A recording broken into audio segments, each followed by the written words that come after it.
안녕하세요. 박수원입니다. 컴퓨터 비전 5장 지역 특징에 대해서 설명하겠습니다. 이번에는 저번 발표 때 했던 해리스 특징점에 이어서 스케일 불변까지 설명하도록 하겠습니다. 우선 저번 발표 때 설명했던 해리스 코너에 대해서 다시 한번 간략히 설명하면 해리스 코너 알고리즘의 순서는 첫 번째로 소벨 연산자로 미분값을 계산하고 미분값을 다시 곱해서 연산을 한 뒤에 가우시안 스무딩을 적용하고 특징 가능성 값 C를 계산해서 특징점 후보를 구한 다음에 비체대 억제를 사용해서 최종 특징점을 검출하는 것을 말합니다. 이러한 해리스 특징점은 물체가 이동하거나 회전해도 픽셀의 값이 변화하는 것이 아니라 그대로 이동과 회전을 하기 때문에 회전과 이동에 불변하다고 말할 수 있습니다. 하지만 물체의 크기가 변하면 미분 연산자의 크기는 고정되어 있기 때문에 특징 가능성 값은 달라집니다. 자세히 설명하면 이 왼쪽 물체에서 이 작은 크기의 연산자를 사용하면 여기를 코너를 검출할 수 있지만 이 물체가 커지면 이 똑같은 크기의 연산자를 사용하면 이런 수직 엣지와 다를 바가 없기 때문에 코너로 검출하기 어렵습니다. 따라서 이런 더 전체적인 영상을 봐야 되기 때문에 더 큰 연산자를 사용해야 되는데 이 연산자를 작은 물체에서 사용하면 다른 지역 특징과 겹칠 수도 있고 이거를 하나하나 물체마다 적용해주기 어렵기 때문에 해리스 특징점 알고리즘은 스케일에 불변하지 않다고 말할 수 있습니다. 그럼 스케일에 불변한 알고리즘에 대해서 설명하겠습니다. 이렇게 한 이미지가 들어왔을 때 멀리서 보면 이 물체 크기가 작아지고 가까이서 볼수록 물체 크기가 커지면서 이렇게 세세한 부분도 볼 수 있게 됩니다. 이러한 물체를 보는 시점의 변화를 스케일의 변화라고 할 수 있는데요. 그러면 이 스케일의 변화에 동일한 특징점을 뽑아낼 수 있도록 하는 것이 스케일에 불변하다고 할 수 있습니다.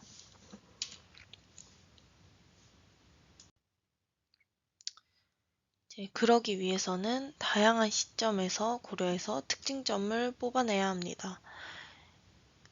그러기 위해서는 다중 스케일 영상을 사용하는데 이 다중 스케일 영상이란 한 이미지를 다양한 시점에서 보는 것을 모방해서 구현을 합니다.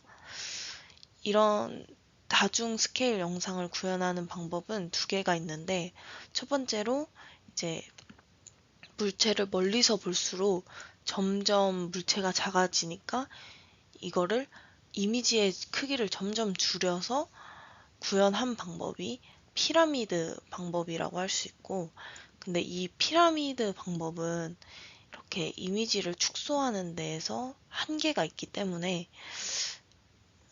연속적인 스케일로 계속해서 이미지를 줄일 수 없다는 단점이 있습니다. 그리고 두 번째 방법은 이렇게 물체를 멀리서 볼수록 물체가 더 흐릿하게 보이는 것을 모방한 것인데 이렇게 멀어질수록 이렇게 더 흐릿해지게 가우시안 스무딩을 사용해서 구현을 합니다. 이거는 피라미드 방법과 다르게 이제 연속적인 스케일이 계속 증가해도 계속해서 스무딩을 할 수 있기 때문에 피라미드 방법보다 더 많이 사용합니다.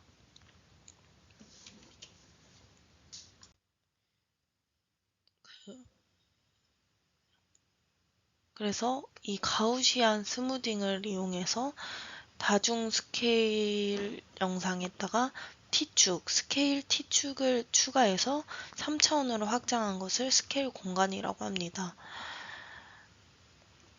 스케일의 불변한 특징점 검출 알고리즘은 이러한 다중 스케일 영상을 구해서 적절한 미분 연산을 수행한 후에 다중 스케일 미분 영상을 구하고 이제 극점 후보들을 비최대 억제로 이제 극점을 찾아서 특징점을 검출한다고 할 수 있습니다.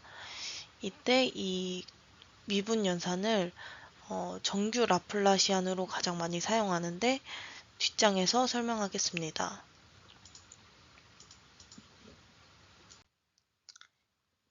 우선 이 라플라시안은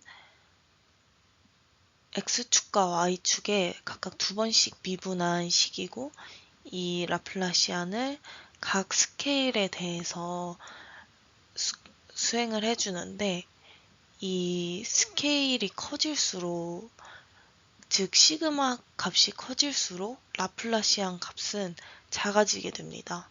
이제 시그마 값이 커지면 스무딩이 더 진행되기 때문에 당연히 라플라시안 값이 더 작아지게 됩니다. 그래서 이것을 보정하기 위해서 시그마 제곱을 다시 곱해서 상쇄시켜주면서 보정을 하게 됩니다. 그래서 이런 정규화된 정규 라플라시안을 사용하는 것이 실험 결과 제일 좋다고 증명이 되었습니다. 밑에 그림에서 보면 이 작은 블록의 크기가 7픽셀이라고 하고 이 큰 블록의 크기가 11픽셀인데 이거를 스케일별로 정규 라플라시안을 수행했을 때 이 그래프에서 보면 최대 극점이 나오는 지점이 작은 블록에서는 시그마 3.59이고 큰 블록에서는 시그마 5.5입니다. 이것을 이렇게 비율을 따져보면은 이제 서로 비슷하게 비례하는 것을 확인할 수 있습니다.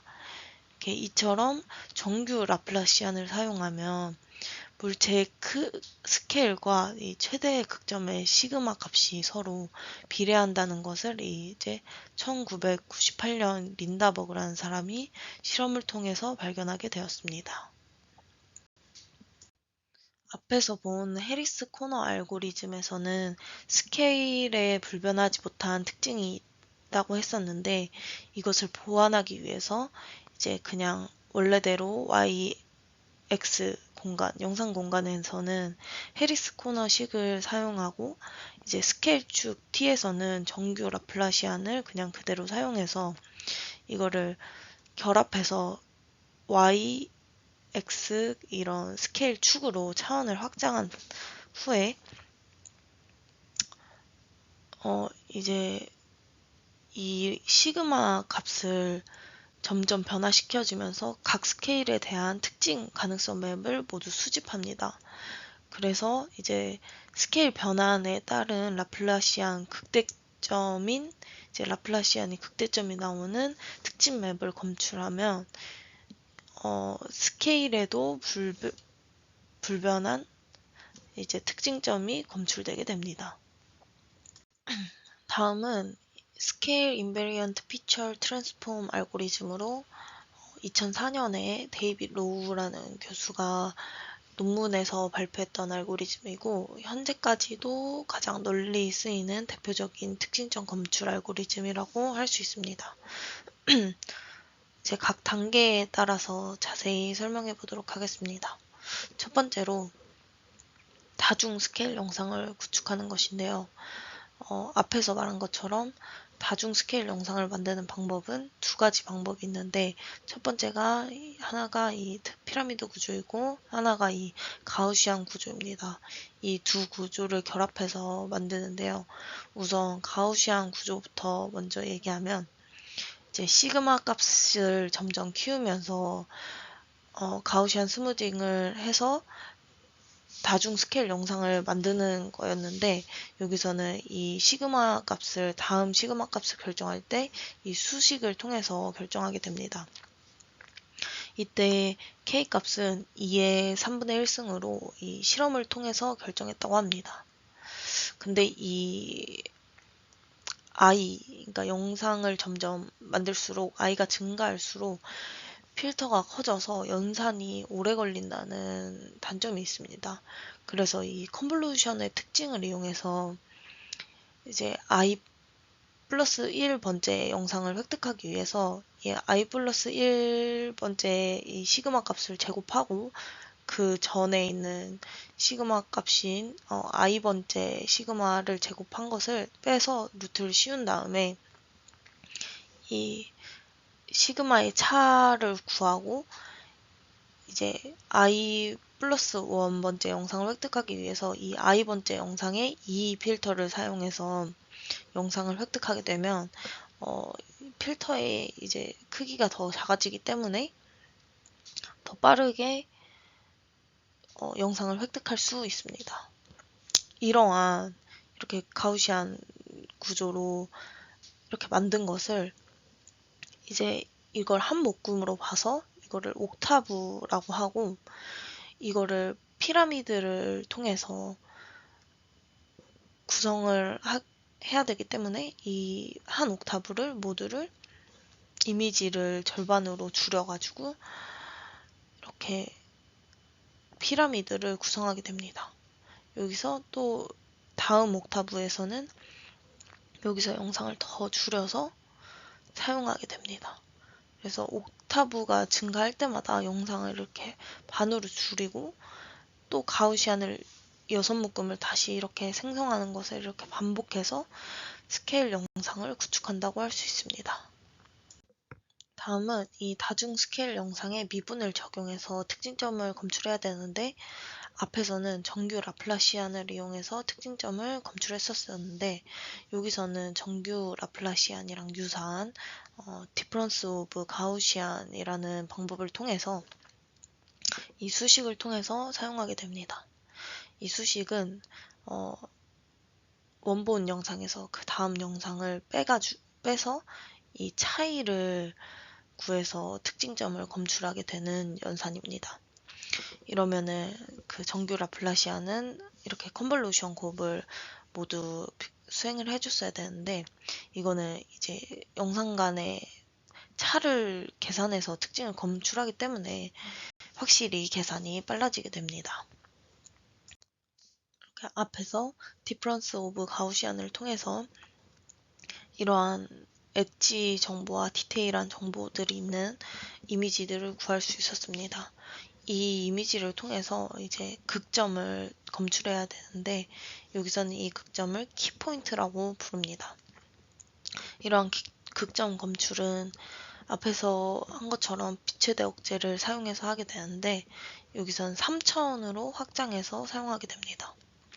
만약에 타겟 이미지가 이거라고 하면은 우선 팔 방향으로 8개의 픽셀을 고려하고 이 다음 영상이랑 그 전 영상을 9개의 픽셀, 이웃한 9개의 픽셀을 고려해서 총 26개의 픽셀을 비교해서 가장 크거나 작은 값을 검출하게 됩니다. 그러면 이 영상에서는 검출된 디퍼런스 오브 가우시안 이미지가 이렇게 5개이기 때문에 3개씩 하면 3개의 극값 이미지를 생성할 수 있고 이게 한 옥타브고 아까 옥타브가 하나 더 있었기 때문에 2개의 옥타브를 하면 총 6개의 극값 이미지를 구할 수 있습니다.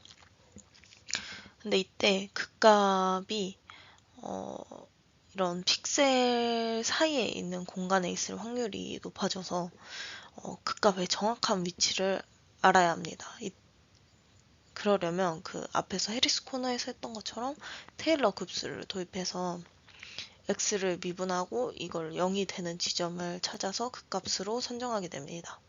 이렇게 되면 더 안정적인 성능을 도출할 수 있다고 합니다. 그런 다음에 이제 도출된 키포인트들 중에서 너무 낮은 이제 특정 인기값을 기준으로 해서 그것보다 너무 낮은 키포인트들은 제거를 해주고 이제 이 디퍼런스 오브 가우시안에서 나온 값은 이제 엣지 정보를 더 잘 표현하기 때문에 노이즈가 확률이 높아서 이제 엣지 위에 위치한 키포인트들은 제거해주고 코너에 위치한 키포인트들만 유지해주게 됩니다. 그렇게 되면 이 정보가 원래는 x, 앞에서는 스케일을 고려하지 않았을 때는 y, x밖에 없었는데 이제 y, x 이 5는 옥타브를 말하고 이제 i는 이 디퍼런스 오브 가우시안의 순서, 영상의 순서를 말하게 됩니다. 이렇게 특징이 이제 벡터가 이런 식으로 표현되게 됩니다. 앞에까지 계산을 하면 이렇게 y, x의 그 공간 영상뿐만 아니라 스케일 축에 대한 정보도 알아낼 수 있었지만 이 정보만으로는 물체를 매칭하는데 좀 부족하기 때문에 키포인트의 방향을 할당해줘서 방향 정보도 알아내게 됩니다. 이러기 위해서는 우선 첫 번째로 키포인트 점 주변에 이 윈도우를 씌워서 가우시안 블러리를 수행한 다음에 이 윈도우 안에 있는 모든 픽셀에 대해서 그레디언트 방향과 크기를 계산하게 됩니다. 그리고 이 크기를 픽셀 간의 거리에 대한 가중치를 적용해서 최종 그레디언트의 크기를 나타내고 이제 이 그레디언트의 방향을 10도 간격으로 양자화를 해서 이 그래프를 그리게 되는데 이때 그레디언트의 크기가 80% 이상의 크기를 갖는 방향만을 키포인트 방향으로 설정을 해줍니다. 이렇게 되면 이제 여러 방향을 고려해서 키포인트의 방향을 설정해줬기 때문에 이제 회전에도 불변하다고 할 수 있습니다. 다음은 이렇게 앞에서 검출한 키포인트들을 식별하기 위해서 특별한 정보를 부여하기 위해서 특징 기술자를 생성하게 되는데요.